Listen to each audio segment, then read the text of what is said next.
कथा हमें यही संदेश दे रही है, व्यास जी का वचन हमें यही बात समझा रहा है कि तू मत कर होड़ा होड़ी रे,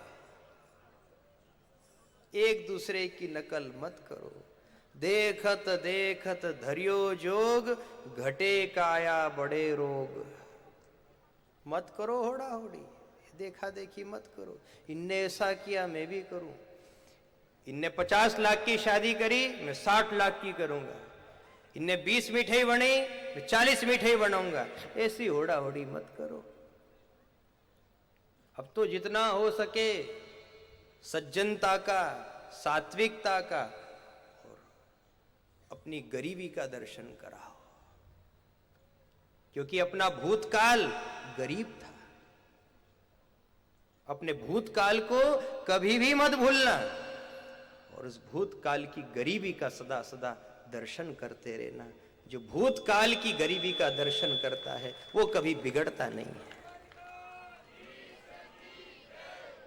वो भले ही बंबई में रहने लग जाए, कलकत्ता में रहने लग जाए, भले वो यहां से अमेरिका चला जाए, दुनिया को देख ले, पर जो अपने भूतकाल को याद रखता है और जो गोविंद को याद रखता है वो बिगड़ता नहीं है। ये देखा देखी से बचो। देखा देखी किसी दिन आपको बहुत नीचे ले जाएगी, बहुत नीचे। वही सुंदरता है कि इनने ऐसा पहना मैं भी पहनूं, इनके पास ऐसा गहना मेरे पास भी। इस देखा देखी की सुंदरता में घर का भी नुकसान होता है, काया का भी नुकसान होता है, मन का भी नुकसान होता है, भक्ति का भी नुकसान होता है। आपको भले ही लग रहा होगा कि हमने ये सब धारण कर लिया, शर्म तो हमको भी बहुत आ रही है। हम भले ही आपके आगे स्वाद की, स्वार्थ की और सुंदरता की बात कर रहे हैं, पर आप में से किसी के मन में प्रश्न जरूर होगा कि साहब सुंदरता की बात करो कि ये नहीं सजना ने ऐसे साधारण रहना ने, गरीब जैसे रहना चाहिए, आपने तो चांदी का पैर लिया ही। तो देखो साहब, ये जो चांदी का है नहीं, ये हमारा नहीं है, न हम इनके पैरांगा न हमारा साथ आश्रम ले जाएगा। ये जो चांदी का है, ये चांदी का केवल 4 बजे तक ही है।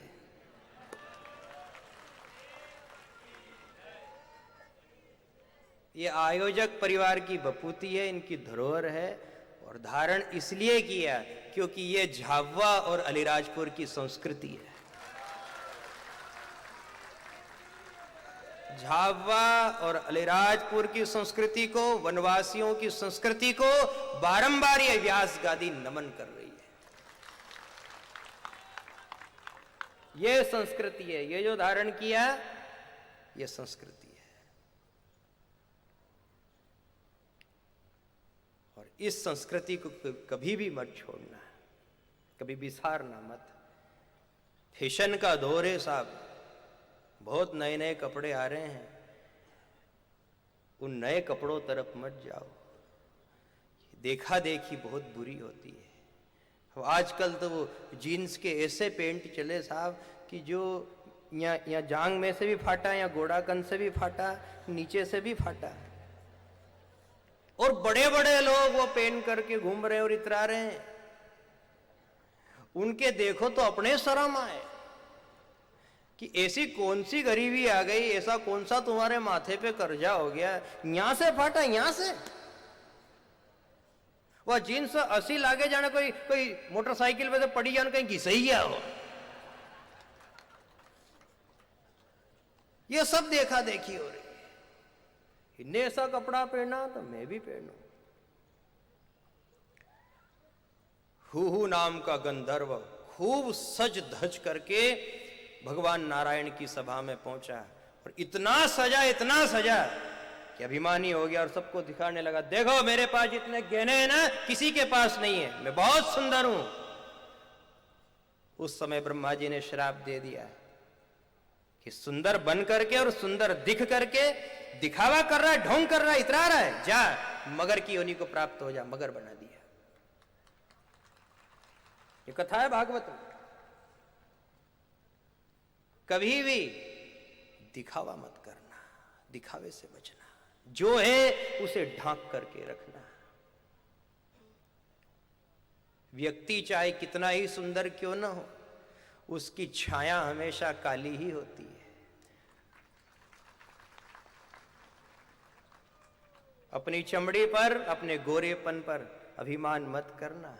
यदि कांच में देखोगे, आप दर्पण में देखोगे तो लगेगा मैं बहुत सुंदर हूं, बहुत सुंदर हूं। कांच को देखोगे तो अहंकार आएगा, और परछाई को देखोगे तो अहंकार उतर जाएगा।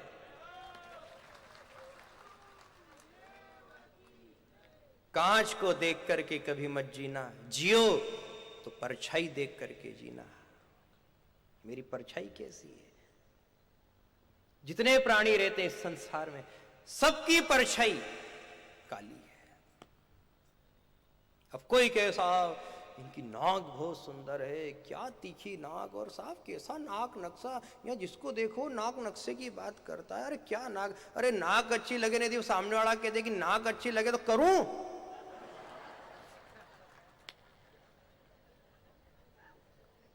ये नाक के अंदर ऐसा भरा हुआ है कि तुमसे दिखाएगा नहीं।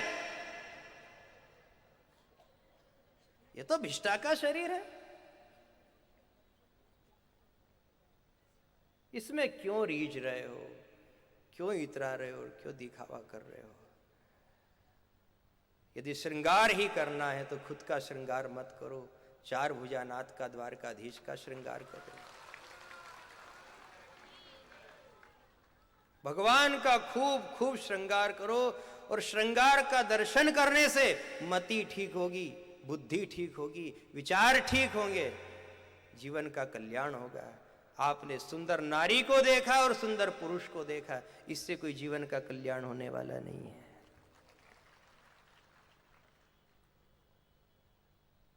सुंदर तो सिर्फ वही है, उसका नाम ही है श्याम सुंदर। वंशे विभूषित करा नवनीरदाभात, पीतांबरा दर्णबिंब फलाधरोष्टात्, पूर्णेन्दु सुंदर मुखा दरविंद नेत्रात्, कृष्णात् परम किमपि तत्वमहं न जाने। सर्वांग सुंदर वही है। प्रातः काल श्याम सुंदर के दर्शन करो, श्रीनाथ जी के दर्शन करो। उनके दर्शन करने से निगाह का मेल छट जाएगा। कल आपसे कहा था ना कि शक्कर भले ही देखने में उजली लगे, पर उसमें मेल बहुत भरा हुआ है। जब वो कढ़ाई पर चढ़ती है तो उसका मेल छटने लगता है। जब हम भगवान के दर्शन करते हैं तो दर्शन करने से आंखों का मेल भी छट जाता है। दर्शन का नियम लो। गोपियां अष्ट दर्शन करती थी, 8 बार का नियम था उनका। आप 8 बार का नियम ना बना सको तो 2 बार का बनाओ, 2 बार का ना बने तो 1 बार का तो बनाओ। और भगवान से जुड़ जाओ, बस ये निवेदन है आपसे। भगवान की साधना, भगवान की उपासना, भगवान का नाम स्मरण, ये हमको बड़ी बड़ी भद्राओं से बचाता है। कोई यदि आपसे पूछे कि आप रोज ये यमुनाष्टक करते हो, मधुराष्टक करते हो, रुद्राष्टक करते हो, क्या मिलेगा आपको इससे? उनसे कह देना कि ये सब भद्राओं को निष्क्रिय करने के साधन है। कभी कभी आपने अखबार में पढ़ा होगा कि फला स्थान पर एक बम रख दिया गया था, लेकिन वहां पर पुलिस की टीम पहुंची और बम निरोधक दस्ते ने उसे निष्क्रिय कर दिया। पढ़ा है सबने? बोलो। बम तो बहुत बड़ा था, फटता तो सैकड़ों की जान ले लेता, लेकिन दस्ता वहां पर पहुंचा तो उस दस्ते ने उसे निष्क्रिय कर दिया। अपनी पूजा पाठ, अपनी आराधना, साधना, ये कथा का श्रवण, ये सब बड़ी बड़ी भद्राओं को निष्क्रिय कर देता है। और जीवन में बहुत भद्राएं साहब, बहुत भद्रा है। एक एक क्षण, एक एक पल, एक एक कदम के ऊपर आफत खड़ी हुई है। नाक में एक नासा छिद्र से जीवन बहता है तो दूसरे नासा छिद्र में मृत्यु रहती है। आप सफर करते हो, यात्रा करते हो, रेल, मोटर, हवाई जहाज, हर कदम पर आपको आपका पुण्य ही बचा रहा है। ये शरीर चल रहा है, सांस चल रही है। जिस जगह घटना हुई उस स्थान पर आप 5 मिनट बाद पहुंचे, आपने भगवान को खूब धन्यवाद दिया। वारे भगवान, तूने मुझे 5 मिनट लेट कर दिया, यदि 5 मिनट जल्दी पहुंच जाता तो मैं भी शायद चला जाता। बहुत बड़ी भद्रा थी, तूने मुझे बचा लिया। ये क्या है? ये अपना भजन ही तो काम आता है, ये पूजन पाठ ही तो काम आती है। हनुमान जी महाराज जब लंका के लिए प्रस्थान करने लगे तो उन्होंने समुद्र को लांघने के पूर्व राम नाम का खूब भजन किया, खूब संकीर्तन किया। तो हनुमान जी से पूछा कि आप इतना राम नाम क्यों भजो, क्यों जप रहे हो? तो हनुमान जी ने कहा कि मुझे पता है कि आगे लंकिनी नाम की राक्षसी है, मुझे पता है मुझे रास्ते में सुरसा मिलेगी, और बहुत विशाल काय वो डायन है, राक्षसी है, बहुत बड़ी भद्रा है, पर मेरा राम नाम मुझे उस बड़ी भद्रा से बचा लेगा। हनुमान जी भी भजन करके निकले। एक संकल्प लो, कहीं भी जाओ तो ओम नमो भगवते वासुदेवाय जपते जपते घर से निकलना।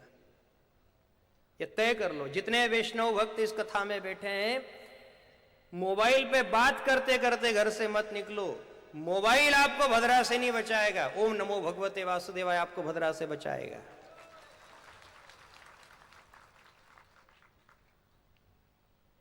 ओम नमो भगवते वासुदेवाय के 108 जप करके जो घर से निकलता है, वो मन से जो सोच करके निकला उसके सब कार्य भगवान पूर्ण करता है। बहुत ताकत है ओम नमो भगवते वासुदेवाय महामंत्र में। नारद जी ने यही जपा है। मरीचि, अत्रि, अंगिरा, पुलह, पुलस्त, क्रतु, भृगु, दक्ष, नारद, वशिष्ठ, इन सब ने ओम नमो भगवते वासुदेवाय जपा है। सनक, सनंदन, सनातन, सनत कुमार, इन सब ने ओम नमो भगवते वासुदेवाय जपा है। मत भटको। ये भी मत कहो कि साहब हमारे तो कोई गुरुजी नहीं मिलिया, हमने तो दीक्षा नहीं ली साहब, हम तो नुगरा रह गया, हमारो कहीं होगा। वे ओम नमो भगवते वासुदेवाय और भागवत की कथा इतना बड़ा सहारा है, फिर क्यों भटक रहे हो? इस मंत्र का सहारा लो। कितनी ही बड़ी भद्रा क्यों ना हो, सब भद्रा छोटी हो जाएगी, भद्राओं का अंत हो जाएगा। रास्ते में कोई रुकावट नहीं आएगी। नाम की महिमा है। और ध्यान रहे, आप जितना जितना भगवान का भजन करोगे, और जब भजन में तेज आ जाएगा, जब भजन में प्राण आ जाएगा, तो आपकी जो बुराइयां हैं, जो आपके अवगुण है ना, वो भी स्वतः अपने आप छटने लगेंगे। आज तक किसी की भी बुराई सौगंध खाने से नहीं छूटी है, कोई की भी बुराई डंडे खाने से और जूते खाने से नहीं छूटी है। बुराई उसी समय छूटती है जब भजन मन के ऊपर असर करने लगता है।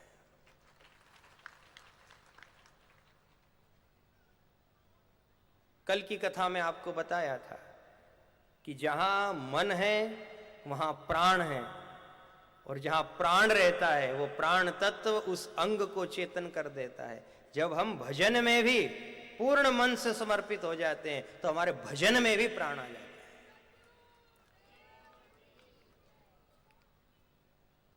यदि आप सोचो कि मैं नर्मदा जी स्नान करके अपनी बुराई छोड़ दूं, नर्मदा में डुबकी खाऊं तो मेरी बुराई छूट जाए, गंगा जी को हथेली में तोक लूं तो मेरी बुराई छूट जाए, अरे गंगा से और नर्मदा से बुराई छूटती तो ये तो 5000 वर्षों से बह रही, अभी तक कब की छूट जाती। बुराई इनसे नहीं छूटेगी। आप सोचो मैं 4 धाम कर आऊं तो बुराई छूट जाए? नहीं, बुराई तो भजन से छूटेगी। आप भजन करते रहो, भजन करते रहो। भजन का ऐसा तप है साहब, ऐसा बल है इसमें, बुराई तो अपने आप बाहर फेंका जाए इससे, अपने आप। घर में एग्जास्ट फैन रहता है ना, एग्जास्ट फैन, वो घर की जितनी गर्मी रहती है, जितनी भाप रहती है, क्या काम करता है? वो बाहर कर देता है ना, सब तो जानते हो इस बात को। भगवान का भजन एग्जास्ट फैन है, जब ये चलता है तो सब बुराई अपने आप बाहर हो जाती है। ये एग्जास्ट फैन चलता रहे, कभी से बंद मत कर देना, कैसा ही कारण आ जाए, कभी प्रभु के नाम को विसारना मत। और चलते फिरते, उठते बैठते, आते जाते नाम स्मरण करते रहना। नाम की संख्या बढ़ती जाएगी ना, तो बुराई अपने आप छटेगी, अपने आप। आप अपनी जप संख्या को पूरी करो। और ये जप संख्या आप सोचो कि आसन पे पूरी हो जाए, तो आसन पे पूरी नहीं हो सकती साहब, क्योंकि शरीर इतना सधा हुआ नहीं है जो इतना समय तक बैठा रहे। ये तो सब यात्रा में, प्रवास में, आते जाते में, आप कहीं फुर्सत में बैठे हो, खेत पर, दुकान पर, कोई काम नहीं है, उस समय में ही भजन की पूर्ति होगी। पूर्ति करो। और ये सभी को संदेश है, भजन की पूर्ति करना है सबको। बाकी तो सब पूर्ति हो चुकी है। जल की भी पूर्ति हो गई है, परिवार के सदस्यों की भी पूर्ति हो गई है, सब पूर्ति हो गई, धन की भी पूर्ति हो गई। अब केवल भजन की पूर्ति बची है बस। अब भजन करो। और यही गुरुदेव का संदेश है कि भजन करो रे, भजन करो रे, भजन करो। और इसका दूसरा सबसे बड़ा फायदा, पहला फायदा तो सुन लिया ना आपने, कौन सा पहला फायदा?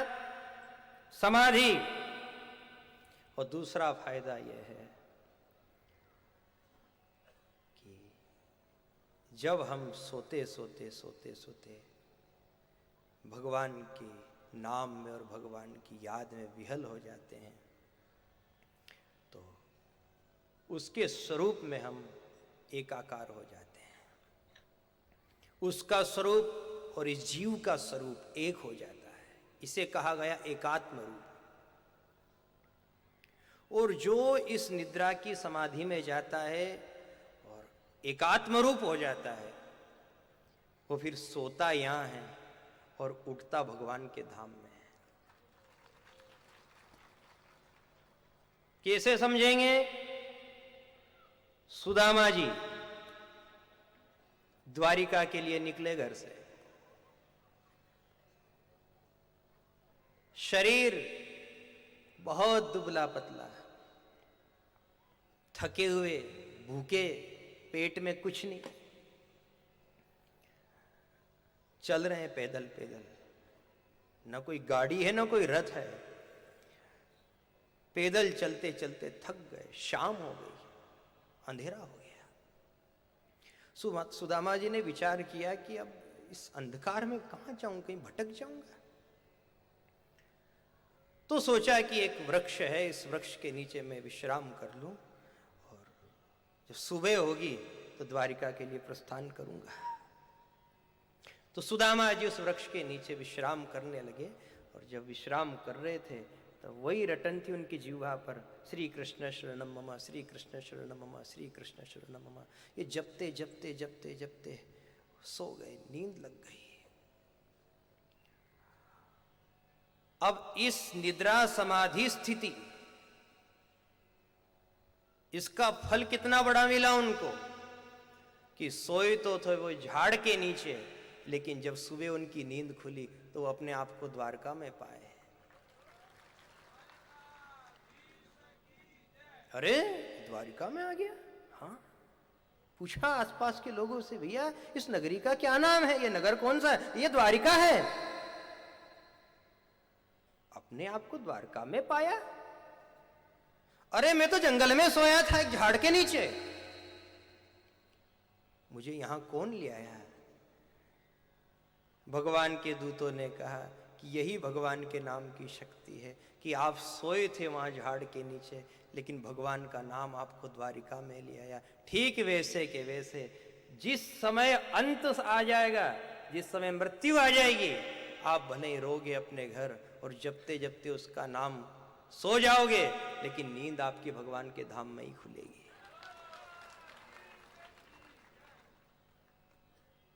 भगवान अपने यहाँ भी बुलाएगा, तो कोई दुर्घटना के माध्यम से नहीं बुलाएगा, कोई बीमारी के माध्यम से नहीं बुलाएगा। भगवान अपने यहाँ भी बुलाएगा, तो जैसे सुदामा को बुलाया वैसे बुला लेगा। प्रार्थना करो भगवान से, सोते सोते तेरे यहाँ जाओ, ऐसी मृत्यु देना प्रभु, ऐसा अंत देना मुझे कि सोऊं तो घर में और उठूं तेरी द्वारिका नगरी में। मेरी आंख तेरे धाम में खुले, मेरी सहज मुक्ति हो जाए, सहज वृत्ति हो जाए, मुझे कोई कष्ट ना हो। अंत समय बहुत कठिन होता है साहब, बहुत दुखदायी होता है। जन्म दुखम, जरा दुखम, जाया दुखम, पुनः पुनः, अंत काले महादुखम, ये कहा गया है। शरीर छोड़ना कोई सहज बात नहीं है, बहुत कठिन है। इसी निमित्त आपको एक प्रयोग बताया है कि जब तक नींद ना आए, ओम नमो भगवते वासुदेवाय, श्री कृष्ण शरण नमो, जपते रहो जपते रहो। इससे भगवान आपके ऊपर वो कृपा कर देगा जो कृपा उन्होंने सुदामा के ऊपर करी, वो वहां बुला लेगा। इस क्षेत्र को हम बारंबार वंदन कर रहे हैं, प्रणाम कर रहे हैं कि इस क्षेत्र में कृष्ण भक्ति से सब लोग ओतप्रोत है। जो भक्ति सुदामा के अंतःकरण में थी, गोपियों के अंतःकरण में थी, राजा परीक्षित के अंतःकरण में थी, वही भक्ति का दर्शन हमें इस क्षेत्र में हो रहा है। कृष्ण भक्ति से सब लोग सराबोर है।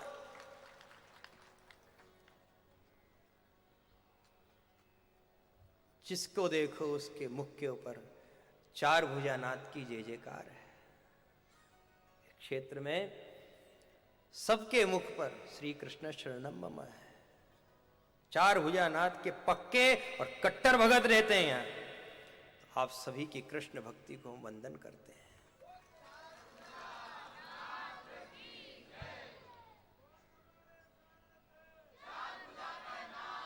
आप कृष्ण भक्ति से जुड़े, सांवरा सेठ से जुड़े, चार भुजानाथ से जुड़े। अब आपसे निवेदन है कि जो दूर दराज ग्रामीण अंचल में रहते हैं, आदिवासी भाई बहन हैं, आप उनको भी कृष्ण भक्ति से जोड़ो।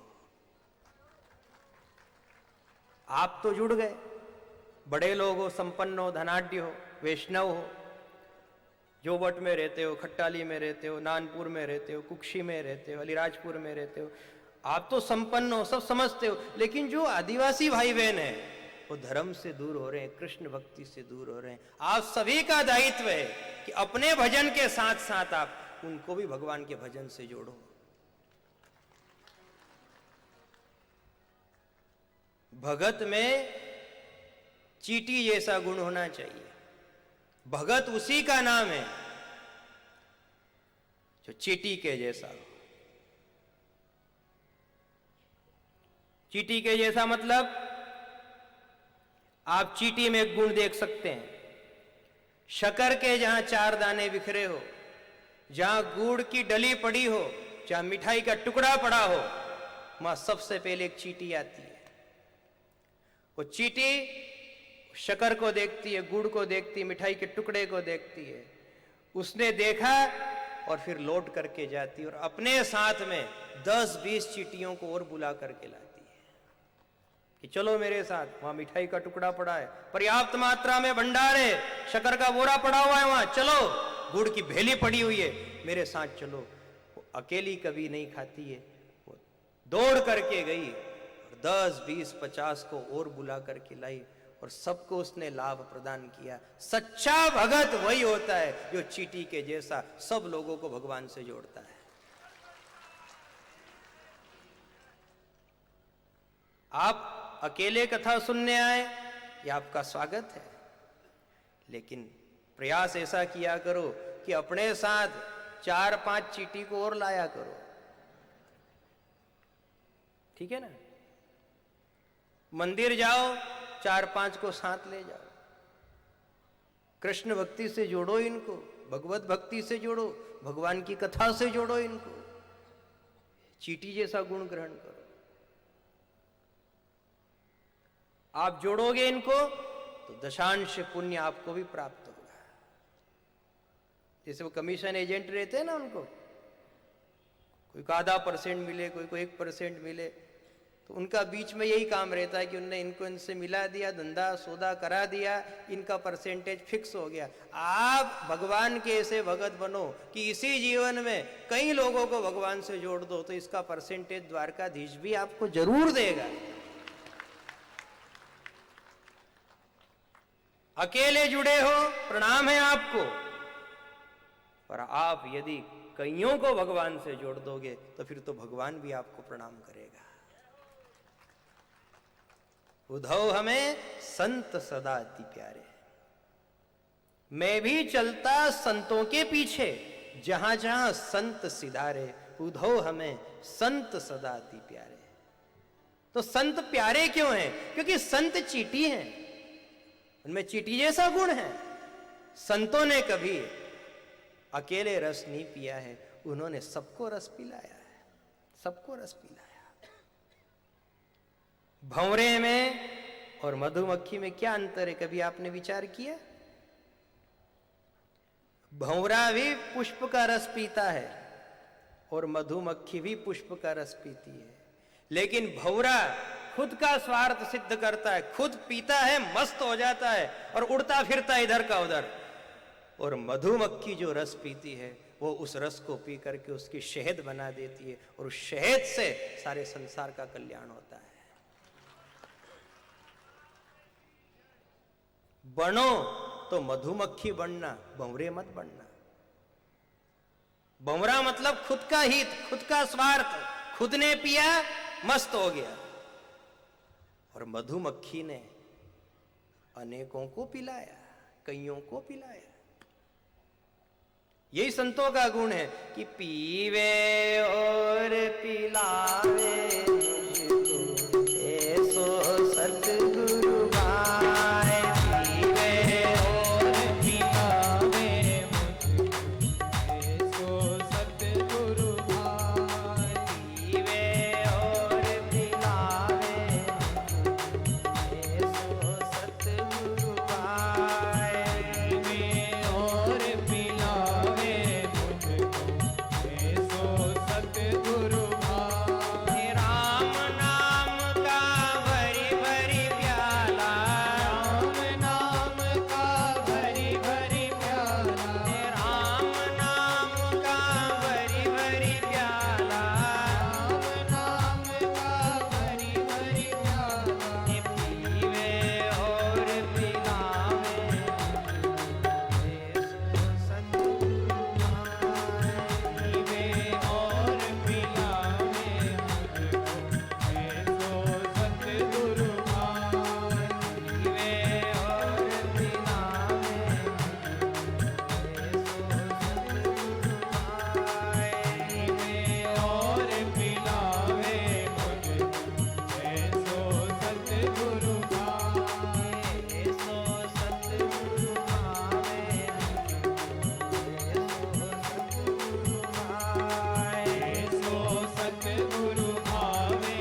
खुद पीने वाला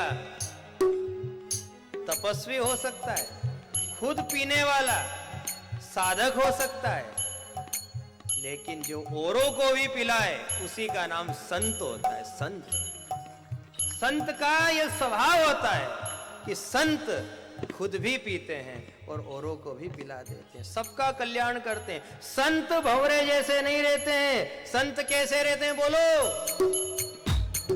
मधुमक्खी, जगत का कल्याण। परहित सरिस धर्म नहीं भाई, परहित करते हैं, जगत का कल्याण करते हैं, सबको पिलाते हैं, छक कर देते हैं। और राम नाम का प्याला, सब पियो, सब पियो, मस्त हो जाओ, मस्त हो जाओ। आपने अलीराजपुर में भागवत की कथा में भगवान के नाम का खूब खूब रस पिया। आप सब धन्य हो, सब धन्य हो। और गुरुदेव के श्री चरणों में प्रणाम है, जिन्होंने इस जनता को खूब खूब पिलाया और पिला करके आज इतना संतुष्ट कर दिया कि पूरा पांडाल खचाखच भरा हुआ है।